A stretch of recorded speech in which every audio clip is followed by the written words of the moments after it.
কাজ থেকে ফিরে দেখি মোমো বানানো হচ্ছে। তো হ্যালো গাইস, আমি নিশা চলে এসেছি একটা নতুন ভিডিও নিয়ে।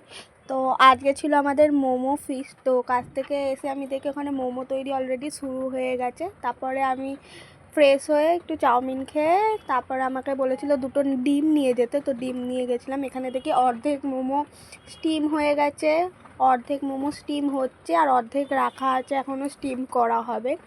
তো তারপরে আমি এসে দেখি আমাকে কিছুই করতে হয়নি, আমি গিয়ে ওখানে বসেছিলাম। আমাকে বলা হয়েছিল যে তুই লাস্টে এসছিস, তুই কিছু করিসনি, তাই জন্য তোকে বাসন মাজানো হবে, কিন্তু আলটিমেটলি আমি বাসনটা মাজিনি।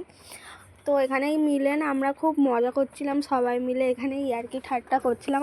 আত্মাই এখানে একজনের অ্যাক্টিং করে দেখাচ্ছিল কি আমরা খুব হাসাহাসি করছিলাম তার জন্য ওর অ্যাক্টিং দেখে।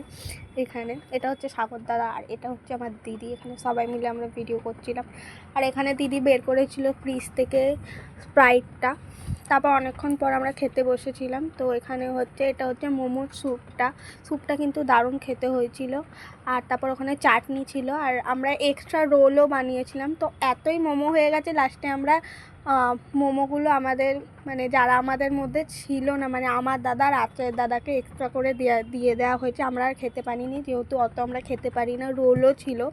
তারপর এখানে খেতে খেতে না আমরা খুব ইয়ার্কি ঠাট্টা মারছিলাম, এত হাসছিলাম না যে আস্তাই বেশি হাসাচ্ছিল। খেতে খেতে আমাদের পেটে ব্যথা হয়ে গেছিলো হাসতে হাসতে খাওয়ার সময়। তো মোমো পার্টিটা তো আমাদের খুব দারুণ হয়েছে। তোমাদের ভিডিওটা কেমন লাগলো অবশ্যই জানিও। চ্যানেলটিকে সাবস্ক্রাইব করে দিও আর লাইক আর কমেন্ট করে জানিও কেমন লাগলো।